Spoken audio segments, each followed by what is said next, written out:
guys. Good morning, good afternoon. Today I'm truly honored to have Mr. Brad Parks with us. Brad is the CMO of Morpheus Data. He joined Morpheus about 4 years ago after 12 working for ATP, and has been a key element of Morpheus' growth. So, Mr. Parks, thanks for coming. I'm excited to be here. Unfortunately, the M in my title usually means most people deduct about 65 IQ points. So hopefully we can have a good conversation and people will stay tuned. I was an engineer for about 10 years before I was a product manager, and then I ended up in marketing. So I like to joke I was the engineer with the least amount of social anxiety and the best PowerPoint skills, and that's how I ended up here. But no, I enjoy talking about clouds and DevOps and Morpheus, so looking forward to it. Awesome. So Brad, just yesterday, Analytica released their Who's Who report on hybrid cloud market, and you have been named one of the top influencers on that field. Congratulations about that. Thank you. I was surprised. Yeah. Besides that, Morpheus was listed top one brand in the hybrid cloud world. So, do you feel Morpheus has raised the bar on that? I do. It was interesting when I first joined the company, 4 years ago. People would say, "Oh, I've heard of Morpheus," and I would joke that they probably had seen The Matrix and they thought, they were looking for Lawrence Fishburne, the character from the movie. Today, when I look at Gartner reports and Forrester and search on Google, we hold our own. I like to think we punch above our weight. So it's been an exciting ride the last 4 years. All right. So most companies in the emerging markets, just like Brazil, as you know, were pushed to adopt cloud computing and cloud native apps, most due to the market pressure last year, of course, impacted by the pandemic. Do you think those companies somewhere in the future will get to a point where they will have to rethink their strategies and go back to on-premise? Is hybrid cloud a natural movement on the path towards the cloud maturity? I honestly don't think it's unique to markets like Brazil. And in fact, I think cloud computing in general has kind of democratized access to technology, right? I think it's great. It's leveled that playing field. I work a lot with companies in Asia Pacific and Latin America, traditionally what a big vendor might call an emerging market. But I find partners like yourself, a lot of the customers are very mature and very advanced in some of their use of some of these technologies. So it's an exciting time. When it comes to kind of hybrid versus public cloud, I like to think that hybrid cloud it's an inevitability as much as it is a strategy. I think most organizations, as they get to any reasonable size, you just end up with some on-prem, hypervisor-based workloads. A lot of people have hyper-converged clusters that they've stood up over the last 5 or 6 years. Certainly public cloud for certain applications is a natural landing zone for new development. And then you look at things like mergers and acquisitions or partnerships that different companies have. You just end up with very messy platform environments. And that's really why the need for a cloud management overlay has become so important in the last year. And on the maturity model for cloud computing, what do you think is the next level? So what's next? Yeah, I think there's probably 2 dimensions. One is, kind of the physical, right? Where are workloads landing? And I do think, distributed cloud or edge computing, pick your marketing word, right? I think is very real. We work with a lot of large service providers who are actively standing up edge-based data centers for certain workloads. That's where the data lives. A lot of it's being aggregated by IoT edge devices, and they need bare metal compute or hypervisor-based applications provisioned out at those edge data centers. Certainly public cloud, private cloud, and hosted cloud will continue to be other destinations. The other kind of element of trend is the platform discussion, right? What are the underlying platforms that these workloads are landing on? And for that, I certainly Kubernetes is everywhere. I think that's a natural progression. I think right now most enterprises are probably in the level of Kubernetes maturity where they were with public cloud 5 years ago. Like it's starting to become mainstream.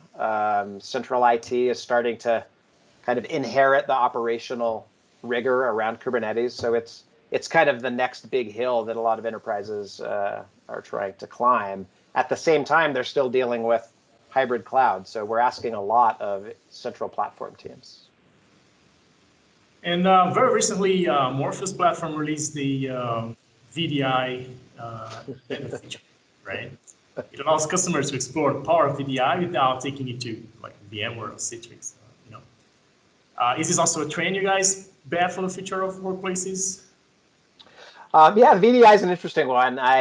It's when we looked at the capabilities that Morpheus had around managing pools of resources, providing remote console access into those resources, providing governance. It was actually technically not a big stretch to add a VDI persona into the platform. That said, our core focus is still very much around application lifecycle management, automation across multiple clouds, and bridging that gap between dev and ops. With that specifically, DevOps, one of the use cases around VDI is developer enablement. You bring a new developer on board, getting their kind of development station, all the application dependencies up and running there's often quite a bit of lag time. And so we think a starting place with VDI and Morpheus, in our home space is enablement of developer services, development platforms and tooling that those DevOps teams need. So that's probably where I see an interest. I'll turn it back on you. I'll ask you a question from a local market perspective. Where do you see VDI playing? Yeah, when I can tell you when I tested it before the VDI feature was released. I was looking for Windows 10 images and see how it works. Even using the standard Morpheus functionalities, and that was interesting at that point. No. And even before Persona was released, and I see a feature in a feature in Brazil for VDI, especially for we have in Brazil a handful list of big universities that hold like hundreds of thousands of students, and they have like dozens of thousands of computers. Yep. And when it comes to make those assets up to date with the technology, it takes a lot of money. So billions of them. And looking for the the carbon footprint standpoint. You can take a computer who has like 4 or 5 years of use. You can take it to 10. Sure. 12 Makes sense. Just having the workloads and all the performance back to the cloud. Right, back on. Makes sense. Yeah, universities actually, it's a good one. I actually hadn't thought of that. Universities has been a pretty good vertical market for us. We have a lot of universities where the end user that is using Morpheus is not a developer or an ops person. I was actually at a large university up in northeast of the United States, one of our customers, and a professor came in and talking to the IT department and said, "Hey, I'm needing to get my lab ready for next semester." He was the end user of Morpheus. He didn't see vCenter or Amazon or load balancers or networks. He just needed to kind of click a button, enter in a little bit of data about his lab for his end students. So, and those same students are the ones who may need virtual desktop access as part of that semester's class. So, no, good point. Sure. Well, along with VDI, Morpheus also have like other embedded features like Cypher. Yeah. A lot like workflows, monitoring, and blueprinting is another nice feature that is embedded in Morpheus. Is this list growing somehow? How is the roadmap for Morpheus at this stage? Yeah, I think the important thing as people start to discover Morpheus, it is, as you know, a very broad platform. But if you stay focused on your core, right, automation and lifecycle management of applications, that's the center of what we do. A lot of the surrounding modules are all in service of that goal. So Cypher, as you're provisioning an application, you need secrets management. You may need an archive service to grab some files. So a lot of the utilities in Morpheus are there to help as customers are managing application lifecycles. But we're also not trying to compete with every best-in-class tool out there, right? HashiCorp has Vault, right? There are certainly plenty of other tools in the ecosystem that we want to be able to integrate with. But in a smaller environment or a shop that has cost pressure, we want to be able to provide them a built-in service that gets the job done if they don't already have a tool to use. Yeah, talking about smaller environments, so Morpheus is, such a very complex platform. It integrates with several other platforms, and it plays a key role in simplifying all the provisioning, deployment, the day two. You guys talk a lot about. These challenges are virtually for every big company today. Sure. But it's also a challenge for most of the emerging companies, the small business, small and medium business. How are you guys, working to make it affordable for SMBs and allowing to get more traction from I think a lot about user community. So what is the user community standpoint? Yeah, maybe a couple different questions in there to unpack. I think first, how are we enabling kind of people in smaller footprint shops to start to take advantage of cloud automation? A couple things there. Starting with the services that you mentioned, things like Cypher, even some of our other services like log aggregation, application monitoring. In a larger shop, right, big enterprise, they may have a SIEM logging tool like a Splunk, right? They may have a dedicated monitoring solution like an App Dynamics, but those are pretty expensive enterprise platforms. For smaller markets, our internal log aggregation, our internal application monitoring it's good. I mean, it works. We have a lot of customers who use it. That can help reduce the cost of a total data center environment because these are tools that Morpheus comes with just as out of the box as part of the platform. The other element is we did recently last quarter release an essentials version of the platform. You mentioned all those third-party integrations, right? There's a lot of value for a big enterprise in connecting Morpheus into their ServiceNow environment, as a good example. I mean, companies spend millions of dollars on ServiceNow. They want to be able to take advantage of that. So our enterprise platform provides all of those hooks. But a mid-sized environment that may not need ServiceNow integration, may not need to integrate with their load balancers or Splunk or App Dynamics, Morpheus Essentials is really just that. It's the essential private and hybrid cloud management and basic automation. And it's at a much lower cost point than the enterprise product. Awesome. Well, you mentioned last quarter, you guys also released the plugin architecture as well, right? So Did. How is the future of plugin architecture? So how do you guys see it?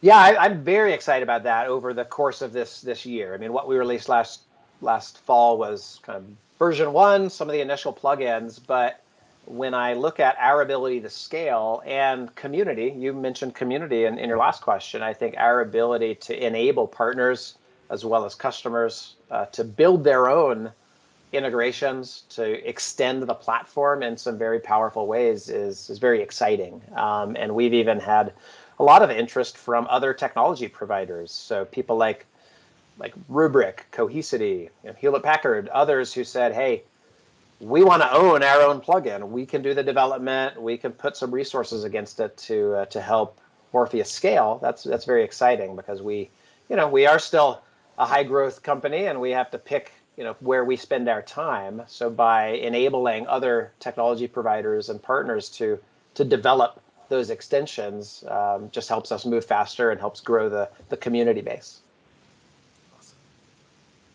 Do you have any advice for the Brazilian CIOs and CDOs and engineers?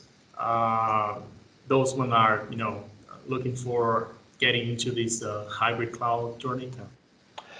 Well, I think one of the reasons I love working with Lunar and your team is you are more on the DevOps side of the partner ecosystem, right? And I think with that comes an agile focused attitude, right? You just have to start somewhere, right?